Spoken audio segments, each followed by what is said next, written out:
Debat Cawapres digelar pada Jumat 22 Desember. Ketiga Cawapres pun mematangkan visi dan misi demi beradu gagasan sesuai tema debat. Di antaranya keuangan, ekonomi digital, investasi, dan anggaran. Lalu, bagaimana persiapan masing-masing calon? Cawapres nomor urut 1 Muhaimin Iskandar memastikan siap dan mematangkan visi misi Amin khususnya di bidang ekonomi. Yang saya persiapkan membaca-baca lagi semua visi misi Amin, terutama konsentrasi di bidang ekonomi, di mana persentase visi misi Amin bidang ekonomi itu lebih dari 60% dari buku visi misi itu adalah ekonomi. Kemudian Cawapres nomor urut 2, Gibran Raka Buming Raka mengatakan rahasia saat ditanya persiapan debat.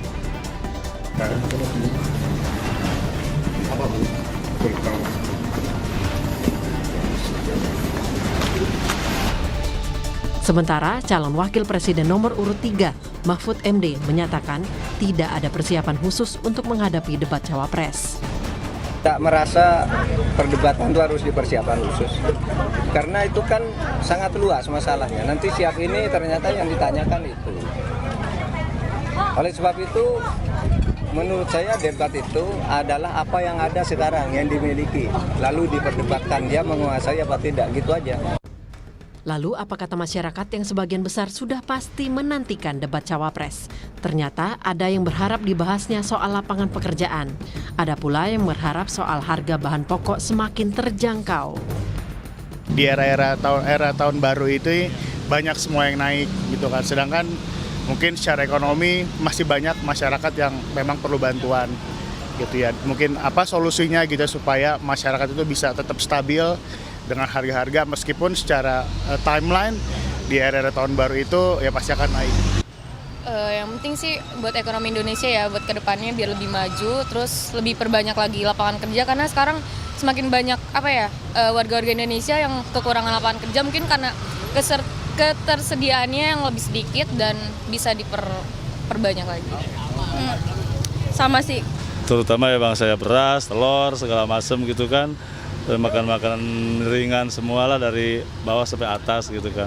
Itu harusnya siapapun ya yang terpilih untuk memimpin negara kita ini tercinta ini ya, harus ada perubahan semua dari bawah sampai atas, itu harus merasakan gitulah untuk kebutuhan sehari-hari, apalagi ya sembako begini kan, bagi kita usaha begini. Sementara dari pengamat ekonomi, debat Cawapres kali ini sebaiknya bukan hanya jargon-jargon semata. Ekonom Selyos, Bima Yudhistira berharap debat Cawapres kali ini semestinya lebih banyak beradu data, pengalaman, dan fakta. Meskipun para kandidat Cawapres tidak memiliki latar belakang ekonomi. Debat Cawapres ini diharapkan memang tidak hanya sekedar bicara soal jargon ya, tapi juga bicara soal solusi-solusi dari ekonomi, misalnya mencapai pertumbuhan ekonomi yang tinggi dan berkelanjutan. Itu komitmennya seperti apa. Meskipun kita tahu ketiganya bukanlah ekonom, bukanlah akademisi yang berkutat di bidang ekonomi, tapi tentu pengalaman masing-masing. Kita berharap ada debat yang lebih berkualitas. Masalah ekonomi tanah air memang selalu jadi sorotan hingga bahan jualan yang berkepentingan, apalagi jelang pemilihan umum. Namun yang pasti, menebar janji sama dengan berutang. Artinya, janji harus ditepati, bukan cuma janji manis demi mendongkrak suara. Tim Liputan, Kompas TV. Saudara, tema debat calon wakil presiden pada Jumat 22 Desember mendatang adalah tentang ekonomi, mencakup ekonomi kerakyatan, ekonomi digital, keuangan, investasi, pajak, perdagangan, pengelolaan APBN, APBD, infrastruktur, dan juga perkotaan. Nah, karena sangat luas bahasan soal ekonomi ini, pada pagi hari ini kami bagi dua dengan besok ada pembahasan ekonomi juga di Sapa Indonesia Pagi. Tapi hari ini fokus tentang apa dan bagaimana caranya menuntaskan masalah sekaligus mengembangkan ekonomi di sektor digital, perdagangan dan investasi atau lapangan kerja. Dan ini juga yang akan kita bahas juga soal pinjol yang akhir-akhir ini marak sampai bahan pokok juga. Nah, dari tim pemenangan nasional Ganjar Mahfud sudah hadir di studio Kompas TV. Ada Ciko Hakim, selamat pagi. Pagi Ciko. tadi gimana? Sehat? Alhamdulillah sehat. Lalu secara daring juga ada juru bicara tim kampanye nasional Prabowo Gibran, Putri Komarudin, dan juru bicara tim Anies Muhaimin, Tommy Kurniawan. Selamat pagi semuanya. Selamat pagi. Assalamualaikum warahmatullahi wabarakatuh. Waalaikumsalam. Assalamualaikum. Sengaja kita hadirkan 3 narasumber kita pagi hari ini, saudara. Ini sumuran saya semua nih kayaknya. Masih kaum ABG. milenial dan generasi Z gitu. Karena kita bahas ekonomi digital. Aku yang paling muda. Asik. Saya. Oke. Mas Ciko masih toddler. Oke. Saya ke Bung Ciko dulu. Bung Ciko. Ya. Kalau ngomongin ekonomi digital pasti kan kaitannya dengan millennials dan Gen Z gitu ya. Nah kan ini tapi luas sekali gitu. Kami akan ambilkan yang paling dekat contohnya dengan masyarakat adalah digitalisasi di industri bisnis e-commerce dan pesatnya perkembangan pinjaman online. Banyak sekali generasi milenial, Gen Z yang terjebak akhirnya pada pinjaman online gitu kira-kira. Nah secara umum dulu tingkat pengangguran terbuka kan memang turun ya. Kalau dilihat data terakhir di 5,4%. Tapi di satu sisi kontribusi manufaktur kita juga turun. Secara historikal di BPS terjadi kira-kira 5 tahun terakhir gitu. Nah, pemerintah bilang ada andil perkembangan digital rasio investasi dengan penyerapan tenaga kerja juga yang tidak imbang. Bagaimana tim Ganjar Mahfud memastikan bahwa ini nanti akan seimbang? Oke. Yang pertama adalah sekarang ekonomi digital sebagai salah satu unsur dari new economy. Oke. Di luar ekonomi biru maupun ekonomi hijau, ekonomi digital ini kan semuanya diawali ketergantungannya kepada infrastruktur. Nah permasalahannya tentu di Indonesia kita tahu bahwa kita belum maksimal melaksanakan itu karena infrastruktur digitalnya sendiri belum baik. Nah ini yang akan kita kembangkan justrunya. Awalnya kan selalu ada peluang, tentunya ada challenges, ada tantangannya ketika ada peluang. Nah tantangannya adalah infrastruktur digital ya, kecepatan internet dan lain-lain. Nah kan ini juga yang menarik investasi asing untuk masuk ke bisnis digital di Indonesia. Nah tentunya kita untuk menarik investasi kita perbaiki infrastrukturnya. Yang satu, yang kedua adalah juga memasukkan kurikulum digital ke sekolah-sekolah. Itu yang penting. Nah ini kan ini semua harus dipersiapkan dulu dan ini bisa dipersiapkan sangat cepat karena sebenarnya kalau kita bicara literasi digital masyarakat Indonesia khususnya Gen Z dan Gen milenial, mereka sudah siap untuk itu. Nah tinggal kita kurikulumkan di berbagai sekolah-sekolah mereka. Nah itu yang kedua, kembali yang pertama tadi infrastruktur. Nah ini yang akan nantinya membuat investasi banyak masuk dan ini akan meningkatkan menciptakan lapangan kerja yang lebih luas lagi di bidang digital. Nah, mengenai pinjaman online dan lain-lain ya, saya merasa ini juga adalah tugas pemerintah untuk memberantasnya. Ini bukan sesuatu hal yang sulit, apalagi yang ilegal tadi bukan sesuatu yang sulit. Saya melihat Menkominfo, polisian itu bisa tuh mendata ada sekian banyak pinjol ilegal. Maksudnya artinya kan kalau dia bisa mendata dia tahu ada sekian banyak kan dia bisa telusuri di mana. Sesuatu yang sifatnya digital ini kan open gitu. Dia ada di dalam ruang-ruang digital itu dan bisa ditelusuri dan bisa diberantas. Jadi ini kan diperlukan juga untuk pemerintahan ke depan yang memiliki political will untuk benar-benar memberantas. Nah, kita curiga kan selama ini ada oknum-oknum yang diuntungkan dengan keberadaan yang hal-hal yang sifatnya ilegal termasuk di online dan lain-lain. Ya. Balik lagi Bang Ciko soal digitalisasi industri yang sekarang juga banyak ditakutkan angkatan kerja oleh tenaga kerja adalah kecerdasan buatan, artificial intelligence AI, yang menggantikan tenaga kerja. Nah, bagaimana juga memastikan bahwa kecerdasan buatan ini sesuai dengan visi Ganjar Mahfud bisa match atau cocok dengan angkatan kerja juga. Jadi digitalnya maju, tapi tenaga kerjanya juga terserap dengan baik. Terserap. Nah, ini satu hal ya. Kayak kebetulan banget kemarin baru ada podcast bersama timnya Pak Ganjar yang melakukan digitalisasi birokrasi di Jawa Tengah. Nah, pertanyaan saya juga kepada yang bersangkutan adalah bagaimana apakah nanti akan ada kehilangan pekerjaan-pekerjaan di bidang itu. Tapi kan pekerjaan itu banyak sekali ya. Contohnya akhirnya pemerintahan, kalau kita bicara pekerjaan di dalam pemerintahan saja ya ketika ada digitalisasi birokrasi. Nah orang-orang yang selama ini ada pekerjaan yang masuk dalam nomenklatur pemerintah daerah umpamanya. Contohnya pengantar surat. Nah, ini kan kalau digitalisasi birokrasi berjalan, pengantar surat ini hampir udah nggak ada lagi. Nah, mereka akhirnya kemana? Mereka menjadi orang-orang yang berpusat fokus dalam pelayanan. Pelayanan masyarakat itu tetap perlu orang.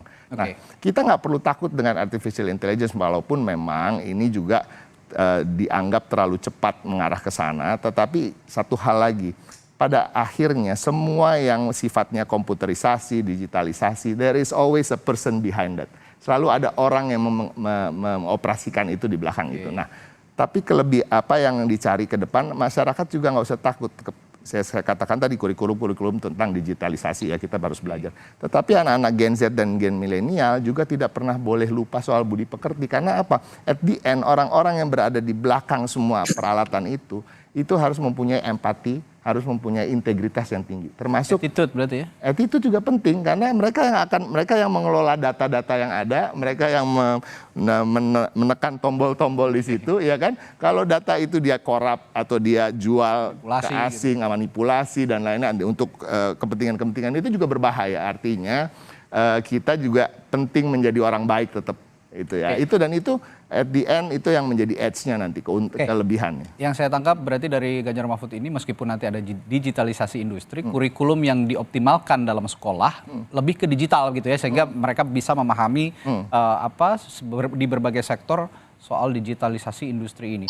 Saya akan ke Putri. Putri, kalau dari Prabowo Gibran, pertanyaan saya sama, digitalisasi industri tantangannya paling besar adalah soal kecerdasan buatan juga. Nah, bagaimana menyimbangkan teknologi yang makin pesat ini dengan angkatan kerja atau tenaga kerja yang bisa juga terserap untuk bekerja di perusahaan-perusahaan begitu kira-kira?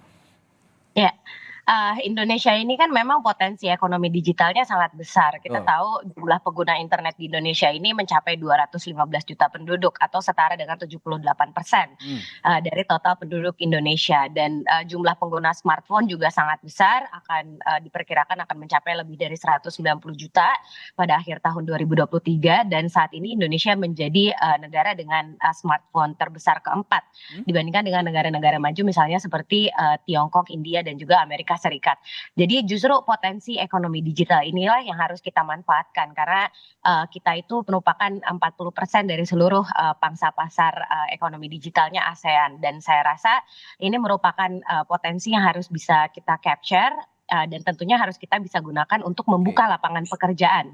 Jadi alih-alih kita takut misalnya dengan digitalisasi ekonomi ini, justru kita bisa harus fokus untuk membuka lapangan pekerjaan dari sini sehingga nantinya misalnya industri yang sudah tidak relevan, yang sudah digantikan dengan teknologi, itu tetap bisa membuka lapangan pekerjaan dan juga menyerap lapangan pekerjaan. Jadi misalnya kita lihat di sini saat ini kan Indonesia memang menjadi salah satu negara dengan jumlah startup terbesar. Kita punya 2.500 startup. Jadi kalau dari tim kami, Prabowo Gibran, tentu kami akan mendorong perkembangan ekonomi digital melalui bagaimana kita bisa mendorong pertumbuhan usaha rintisan ini yang berbasis inovasi digital yang tentu bisa membuka lapangan kerja baru bagi masyarakat. Jadi kita mau mendorong supaya industri rintisan di Indonesia ini bisa berorientasi global dan tentunya akan memberikan insentif dan modal kepada para pelakunya. Mas Gibran sudah menyampaikan di awal kampanye kita akan punya yang namanya kartu usaha startup, di mana kartu usaha startup ini fokus untuk mengembangkan bisnis baru yang berbasis teknologi dan inovasi. Terus yang paling penting juga karena sebagian besar 90% dari usaha di Indonesia itu masih berbasis UMKM. Jadi tentunya kita ingin mendorong digitalisasi UMKM sebagai salah satu jalan utama di mana kita bisa memperkuat perekonomian Indonesia dan tentunya menghasilkan manfaat sosioekonomi yang lebih luas bagi komunitas dan juga masyarakat. Jadi kalau sekarang baru ada 20 jutaan pelaku UMKM yang baru terdigitalisasi, harapannya pada saat nanti Pak Prabowo dan Mas Gibran menjabat, tentu kita bisa mengejar ketertinggalan ini. Pada tahun ini target pemerintah 30 juta pelaku UMKM tahun ini dan tahun depan. Jadi harapannya tentu sampai akhir 2029 kita bisa benar-benar mendigitalisasi 64 juta UMKM yang ada di Indonesia. Jadi itu beberapa hal mungkin yang nanti perlu jadi fokus kita bersama. Instead of membuka lapangan kerja atau bukan membuka lapangan kerja, menyalurkan tenaga kerja, lebih baik kalau menurut tim Prabowo Gibran ini juga dioptimalkan lewat pembukaan startup dan membuka lapangan kerja sendiri begitu ya kira-kira Put. Tapi begini Put, kalau ngomongin soal startup memang kita pasarnya sangat besar. Putri tadi mengungkap ada 2.000 lebih begitu ya startup di Indonesia. Tapi juga yang terkena badai krisis global juga nggak sedikit, bahkan banyak dengan modal yang pas-pasan gitu, ini banyak juga yang kolaps gitu. Kecuali memang modalnya modal besar. Bahkan modal besar pun seperti Tokopedia misalnya, ini juga sahamnya sudah mulai goyang dan akhirnya dikuasai oleh asing. Nah, bagaimana pemuda-pemuda kita, angkatan kerja muda kita juga bisa survive untuk merintis startup ini, karena nggak mudah juga sebenarnya untuk mendirikan startup. Iya, selama ini kan sebenarnya kita kurang memanfaatkan network dari para startup founders yang kita punya. Sebenarnya kan inkubator yang selama ini sudah berlangsung, sudah existing, itu bisa kita kapitalisasi, kita manfaatkan secara sebaik-baiknya supaya mereka bisa menularkan ilmu dan juga pengalaman yang sudah mereka dapatkan selama ini merintis usaha. Jadi yang kurang di kita memang knowledge transfer dari angkatan yang sudah lama bergelut di dunia tersebut dengan angkatan yang baru masuk. Dan tentunya kita juga masih sangat kurang pada hal ini dalam hal literasi keuangan dan juga inklusi keuangannya. Literasi keuangan kita dibandingkan inklusinya masih setengahnya. Jadi yang harus kita fokuskan adalah bagaimana anak-anak muda juga teredukasi tentunya terkait dengan industri jasa keuangan, produk-produk yang dipunyai oleh industri jasa keuangan dan juga kewajiban serta hak mereka sebagai konsumen. Karena misalnya tadi di-mention soal pinjol, kekurangan pengetahuan soal pinjaman online dan konsekuensinya inilah yang akhirnya membuat banyak anak-anak muda yang sekarang memutuskan sampai untuk mengakhiri hidupnya karena mereka tidak mampu untuk membayar beban pinjolnya. Bahkan ada yang tega membunuh adik kelasnya sendiri gitu, dan kita tahu itu dilakukan oleh salah seorang mahasiswa dari kampus yang sangat terkenal, yang saya yakin juga orangnya juga sangat pintar gitu lah ya kalau misalnya dibilang soal akademiknya. Jadi kekurangan pengetahuan soal industri keuangan ini tentu perlu kita perhatikan juga ke depannya supaya anak-anak Indonesia ini tidak jadi korban dari digitalisasi sektor keuangan. Jadi pemerintah nanti meminta juga para pelaku industri digital, ekonomi digital yang sudah lama established gitu untuk melakukan transfer knowledge gitu ya, maksudnya pada yang baru-baru supaya mereka juga bisa survive di tengah badai krisis global. Oke, saya ke Tommy. Tom, kalau dari Anies Muhaimin yang saya tanyakan sama, digitalisasi industri ini idenya apa? Visi dari Amin sendiri untuk agar tenaga kerja ini bisa tetap ada, begitu terserap, tapi teknologi digitalisasi industri ini juga tetap maju, tetap jalan gitu. Iya, memang dengan perkembangan teknologi sekarang itu tantangannya cukup besar karena yang dimana Indonesia ini literasi terkait dengan digital itu masih menurut saya cukup rendah, ya. Walaupun di kota-kota besar itu sudah signifikan. Maka dari itu dari kami itu akan membuat yang namanya digital dan kreatif hub di seluruh kota dan kabupaten. Artinya pemerintah ke depan ini harus membuat sebuah ekosistem digital yang komprehensif, ya, mulai dari kreator, inovator, terus juga pelaku-pelaku digital dan lain sebagainya itu tersebar di seluruh kota dan kabupaten. Digitalisasi itu membutuhkan selain infrastruktur tapi juga ekosistemnya. Startup yang sekarang ini berkembang tanpa ekosistem dia tidak akan bisa berjalan karena digitalisasi ini kan kita tahu sendiri bahwa semua hal-hal yang sebelumnya manual gitu ya menjadi digital, misalkan ada e-commerce, terus juga ada pinjaman online, dan kemudian juga dari sisi kalau misalkan kita kaitkan dengan bahan pokok itu juga perlu ada supply chain yang berbentuk digital saat ini. Memang sekarang sudah banyak, tapi ternyata pelaksanaannya itu masih belum merata, sehingga pemerintah ke depan harus banyak melakukan perubahan-perubahan yang utamanya adalah membuat ekosistem digital baru, bukan hanya terpusat di Jakarta. Misalkan tadi, kalau ada orang yang mau membuka startup baru, semua orang larinya ke Jakarta karena adanya investor itu adanya di Jakarta, inkubasi adanya di Jakarta, dan lain semuanya adanya di Jakarta. Tapi itu menurut saya jadi tidak merata. Maka dari itu pembangunan ekonomi digital ke depan itu harus lebih merata dan berkeadilan yang berada di seluruh kota dan kabupaten. Oke lah, ide gagasannya kita patut apresiasi juga. Ada rencana pembangunan Creative and Digital Hub ya di setiap kabupaten kota yang ada di Indonesia.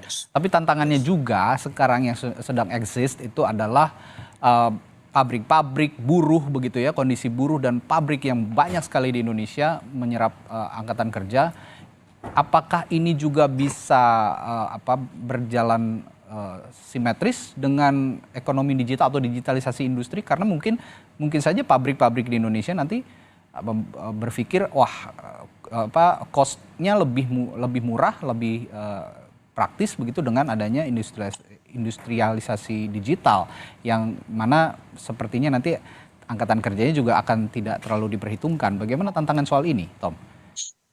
Nah, begini, industrialisasi digital atau digital industrialisasi ini ya, itu menurut saya tidak akan pernah bisa menghilangkan manusia, mengurangi pekerjaan pasti. Sama tadi Tapi dengan Bang Ciko, ya? ke depan membuat sebuah ekosistem digital itu akan menimbulkan pekerjaan-pekerjaan baru, ya, menimbulkan pekerjaan-pekerjaan baru. Jadi menurut saya masyarakat tidak perlu takut dengan disrupsi digital ke depan ini, karena memang sekarang pekerjaan baru banyak.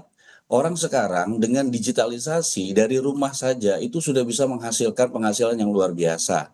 Ya, artinya yang tadinya kerja di kantoran terus kemudian pindah kerja di rumah dengan memanfaatkan digital, pada akhirnya memiliki omset yang luar biasa.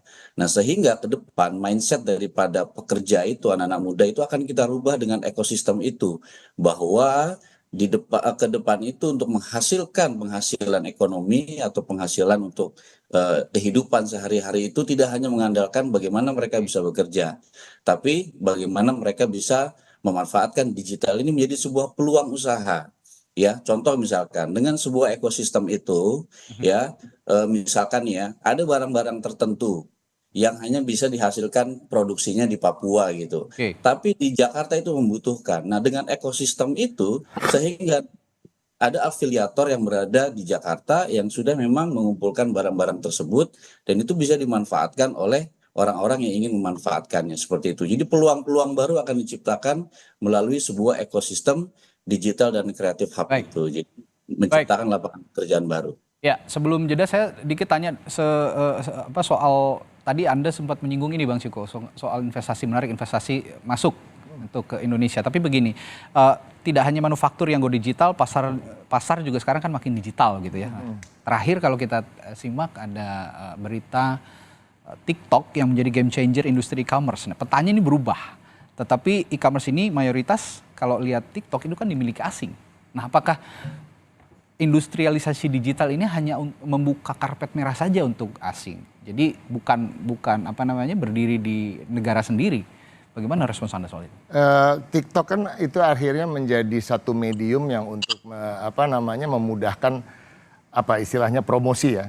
Promotion untuk para pelaku e-commerce untuk melakukan perdagangan. Nah, saya rasa selama ini yang kita lihat kan ini semua tergantung dengan algoritmanya. Algoritmanya tetap saya rasa cukup fair bahwa ini juga menggeliatkan usaha-usaha e-commerce di dalam negeri dan untuk berjualan barang-barang untuk diekspor. Nah, yang paling penting adalah peran pemerintah nantinya. Nah, kita kan bicara soal paslon Capres dan Cawapres di sini, artinya di mana peran pemerintah ke depannya adalah peran pemerintah harus mengencourage berkembangnya e-commerce tadi. Saya setuju bahwa UMKM ini juga didigitalisasi, dibantu untuk literasi digitalnya untuk menjadi usaha-usaha yang sifatnya digital ke depannya dan juga mempermudah proses ekspor maupun import. Nah, ini juga ya memberikan insentif-insentif apabila mempunyai produk yang bisa diekspor, bukan malah dipersulit. Nah, saya melihat kita perbandingkan diri kita, negara kita dengan Thailand misalnya atau dengan China misalnya.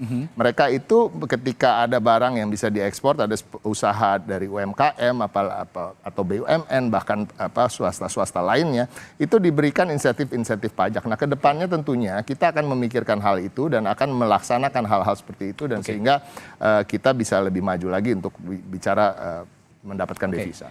Itu tadi soal digitalisasi industri begitu ya. Nanti setelah jeda, tadi sudah sempat di segmen awal ini kita panasin dulu soal pinjol ini karena masalah yang cukup pelik. Tadi Putri juga sudah sempat menyinggung ya soal pinjol ini. Banyak sekali Gen Z milenial yang jadi korban. Bahkan tercatat datanya 76%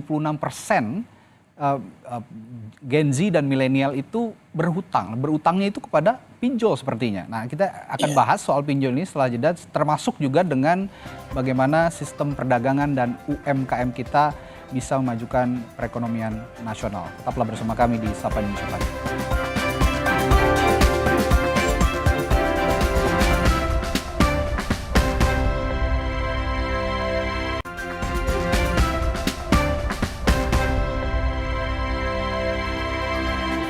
Kembali di Sapa Indonesia Pagi tadi, sebelum jeda kita sempat memanaskan diskusi kita soal pinjaman online. Nah, kita akan konkretkan lagi soal pinjaman online ini. Bung Ciko, kalau permasalahan pinjol ini sepertinya yang banyak terjerat justru millennials ya dan Gen Z. Banyak mereka sekali yang ingin sekali punya barang atau juga punya gaya hidup, tapi akhirnya cari jalan singkat melakukan pinjaman online. Dan 76% loh datanya bahwa Gen Z dan millennials kita ini berutang dan mayoritas kepada pinjol. Nah, bagaimana menata pinjaman online? Di sisi lain kan fintech bolehlah maju gitu, punya andil buat perekonomian nasional. Tapi jangan sampai backfire juga ke kita karena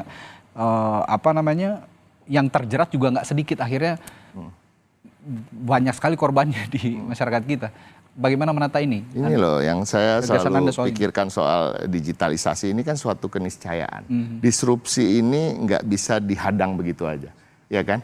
Kita mau memberikan regulasi seketat apapun, akan selalu ada disrupsi, akan selalu ada celah-celah yang mereka akan tetap mendesak kita masuk. Akhirnya kembali tadi soal literasi keuangan, itu penting. Yang kedua tadi kata kunci yang saya dapat cuma satu, gaya hidup. Ya, masyarakat ini yang paling penting adalah kita nggak bisa menciptakan dunia yang ideal. Yang kita bisa ciptakan adalah anak-anak muda yang kuat menghadapi dunia yang begitu keras. Nah itu, ini artinya soal kultur berarti ya? Soal kultur dan budaya, dan ini bisa masuk kok ke dalam kurikulum kita, bahwa kita juga hal-hal seperti budi pekerti tadi, seperti empati, seperti hal-hal untuk literasi keuangan tentunya ya, kita bagaimana kita mengatur keuangan kita dan lain-lain ya kan. Tapi ini kan basic banget ya, gaya hidup kita nggak boleh melebihi penghasilan kita, itu aja. Tapi tetap yang dinamakan nanti regulasi sebagai pemerintah tentunya harus mengutamakan regulasi-regulasi yang cukup ketat untuk pinjaman online. Yang saya sayangkan ini kan sekarang ini yang dibilang itu yang ilegal ini yang berbahaya. Ketika bicara ilegal ini kan kita bicara bunga yang tidak sesuai arahan dari OJK, ya kan? Bunga-bunga yang luar biasa gitu ya, bisa kalau nggak 40% per minggu atau gimana, itu ada yang begitu saya rasa ya, yang saya dengar. Nah, jadi kan maksud saya itu yang hal-hal yang mestinya bisa dibatasi, bisa dilarang, dan datanya ada di Kominfo. Nah ini apakah masalah niat dan political will tadi? Nah nomor satu, berantas dulu yang ilegal. Ya kan, sesuaikan dulu dengan yang sesuai dengan aturan, dengan bunga-bunga yang maksimalnya berapa. Nah ini kalau udah sampai begitu ya kita barengi dengan literasi keuangan untuk para anak muda, dan juga itu tadi, jangan sampai gaya hidup lo itu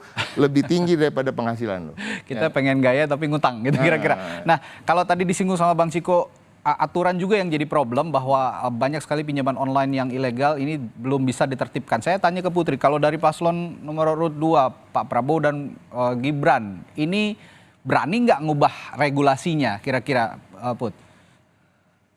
Ya mungkin ini sedikit update buat bapak-bapak juga. Kita baru saja mengukuhkan yang namanya Undang-Undang Pengembangan dan Penguatan Sektor Keuangan di tahun 2023, dan ini pada pertama kalinya Indonesia punya landasan hukum terkait dengan financial teknologi yang termasuk dengan pinjaman online. Jadi sekarang semua pinjaman online ilegal yang beroperasi itu ketika ditindak oleh aparat penegak hukum, dendanya mencapai 1 triliun rupiah, dan juga ada ancaman pidana di situ sampai dengan 10 tahun penjara. Jadi memang penertiban dari pinjaman online ilegal ini terus dilakukan oleh OJK. Dalam hal ini juga ada yang namanya Satuan Tugas Pemberantasan Aktivitas Keuangan Ilegal atau Satgas Pasti, yang pada periode September sampai dengan Oktober 2023 ini mereka kembali melakukan pemblokiran rekening pinjol ilegal sampai dengan 173 entitas di sejumlah website, dan juga ada aplikasi yang ditemukan melanggar peraturan terkait dengan konten dari pinjaman online. Jadi ada 129 konten terkait pinjaman pribadi yang ditutup juga oleh OJK. Jadi beberapa hal yang sudah dilakukan ini sebenarnya memang harus terus digerakkan tentunya oleh OJK, Kominfo, aparat penegak hukum, dan semua koordinasi ini harus dilakukan secara intensif dan harus berkelanjutan, karena memang penyakitnya pinjaman online ilegal ini ketika ditutup ataupun diblokir rekeningnya, nanti mereka membuka rekening yang baru dengan nama yang baru. Dan tentunya literasi keuangan digital kita yang masih sangat rendah, masih hanya di level 35,5%, ini menyebabkan banyak orang yang akhirnya menjadi korban, baik itu dari pinjaman online ilegal ataupun dari produk-produk keuangan digital lainnya yang mungkin dalam pemahaman mereka tidak terlalu memahami konsekuensinya, tapi karena iming-iming dan juga berbagai fasilitas yang didapatkan, akhirnya mereka jatuh kepada lubang tersebut. Oke, sekarang saya ke Tommy. Tom, milenial Gen Z ini jadi penyumbang kredit terbesar, kredit macet terbesar untuk pinjaman online. Ini 765 miliar jumlahnya, menuju 1 triliun. Ini kredit macet pinjol ini yang didominasi usianya 19 sampai 39 tahun. Ini juga di atas 500 miliar begitu. Survei terbaru juga bilang masyarakat kita itu gajinya habis buat bayar cicilan, makan sehari-hari, tabungan. Yang salah dengan perkembangan digital ini menurut Anda apa, Tom? Yang pertama, selain meningkatkan literasi dan juga merubah gaya hidup generasi-generasi milenial dan generasi Z, yang menurut saya adalah yang harus diperkuat itu adalah Kementerian Kominfo ya, membuat sebuah cyber corps yang berbentuk digital, karena ini yang kita lawan kan algoritma ya. Jadi misalkan kemudahan-kemudahan dalam pinjaman online itu sangat berbeda dengan pinjaman-pinjaman yang berada di bank. Artinya hanya dengan menggunakan nomor handphone mereka bisa mendapatkan pinjaman-pinjaman gitu, dan sangat mudah sekali. Nah, dengan adanya cyber corps ini ya, artinya secara algoritma dilawan dengan algoritma yang dibuat oleh pemerintah. Karena memang yang namanya pinjaman digital itu pasti ya, itu adalah bagaimana penetrasi algoritma dari aplikasi-aplikasi pinjaman online. Itu yang pertama. Yang kedua, memang banyak kasus-kasus ada orang yang tidak pinjam tapi menggunakan nomor handphone orang lain, itu akhirnya tagihannya itu ditagihkan ke orang yang tidak meminjam. Nah, ini kan berarti dari pengawasan sisi digitalisasi dari pemerintah ini, cyber corps bentuk digitalnya masih sangat kurang sekali. Seperti itu. Jadi itu yang harus diperkuat di kemudian hari, sehingga nanti banyak hal-hal yang tidak kita inginkan itu tidak terjadi. Baik, sekarang kita tinggalkan soal pinjol. Ini yang juga jadi masalah ekonomi adalah soal perdagangan, khusus yang menyentuh soal ekonomi kerakyatan. Saya ke Tommy dulu deh sekalian ya. Ini masalah klasik Indonesia adalah pola harga yang dipengaruhi dengan musiman. Kalau kita sekarang nih ngalamin mau Natal, Tahun Baru, mau Lebaran, mau hari raya begitu, rata-rata kenaikan harga itu menjadi hal yang biasa sepertinya begitu.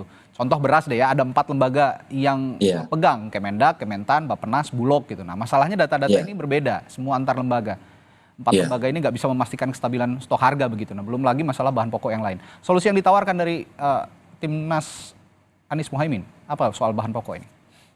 Masalah bahan pokok ini adalah masalah supply and demand, di mana di hari-hari besar seperti Tahun Baru, hari besar Islam itu, atau event-event tertentu, memang banyak sekali pedagang-pedagang yang memanfaatkan momen-momen itu karena memang kebutuhan demand yang sangat besar sekali. Tetapi supply-nya ini ya bisa dibilang terkadang ada, terkadang nggak ada, sehingga seringkali misalkan stok ditahan agar barang-barang yang berada di pasar itu seolah-olah supply-nya kurang, padahal mungkin sebenarnya ada. Nah, apa yang ingin kita tawarkan adalah perbaikan tata niaga perdagangan secara komprehensif, dan kemudian kita mendorong petani-petani milenial baru, pembukaan lahan, dan kemudian juga mensubsidi pupuk-pupuk yang lebih merata kepada petani-petani yang memang yang dibutuhkan oleh bahan-bahan pokok di Indonesia. Misalkan contoh, kita itu sebetulnya lumbung beras itu sangat banyak di Indonesia, tapi kenapa kok kita itu masih selalu kekurangan beras? Nah, penelitian terkait dengan varietas beras-beras yang misalkan tahan untuk kondisi cuaca panas dan lain sebagainya, itu juga R&D-nya perlu kita dorong. Jadi memang perbaikan dari sisi tata niaga, dari sisi research dan juga lain sebagainya itu memang masih sangat kurang sekali di kita. Nah, untuk itu kita akan perkuat dari sistem tata niaganya, dan kemudian menertibkan orang-orang distributor besar, perusahaan-perusahaan besar yang memanfaatkan momen-momen seperti Tahun Baru dan juga momentum hari besar Islam itu untuk menahan barangnya, menaikin harga-harganya. Padahal sebenarnya indeks-indeksnya itu sudah ada di Kementerian Perdagangan harganya, tapi seringkali itu itu. Oke, Dan baik. saat ini acuan untuk harga itu terkonsentrasi ke Bappenas. Jadi Bulog kemudian dan lain-lainnya itu semua mengacu kepada yang direkomendasikan oleh Bappenas. Akan kita perkuat ke depannya. Oke, tapi kalau saya simak dari pernyataan Anda, Tom, yang jadi masalah sebenarnya di hilirnya ya. Tadi masalah pupuk juga sempat Anda singgung. Kalau memang pasokan tidak memenuhi ya, solusi untuk kebutuhan bahan pokok yang harganya tidak stabil ini ya susah juga distabilkan. Ya, kalau soal itu saya ke Bung Ciko deh. Berani nggak kira-kira melakukan amnesti data? Karena data ini juga banyak yang nggak cocok dari 4 lembaga ini. Kemudian menyepakati data yang baru dari 4 lembaga ini. Bagaimana memastikan pemerintah agar semua lembaga yang punya kaitannya dengan kestabilan bahan pokok ini bisa sinkron gitu loh datanya. Memang itu yang akan menjadi salah satu program unggulan di visi misi kami ya, penyatuan data. Penyatuan data ini penting ya, synchronizing all the data yang ada dari berbagai kementerian yang berbeda tergantung kepentingan-kepentingan cara mereka melihat data juga. Bukan kepentingan yang buruk mungkin, tapi kan ada cara-cara dengan filosofi-filosofi cara melihat data yang berbeda dari setiap kementerian gitu ya.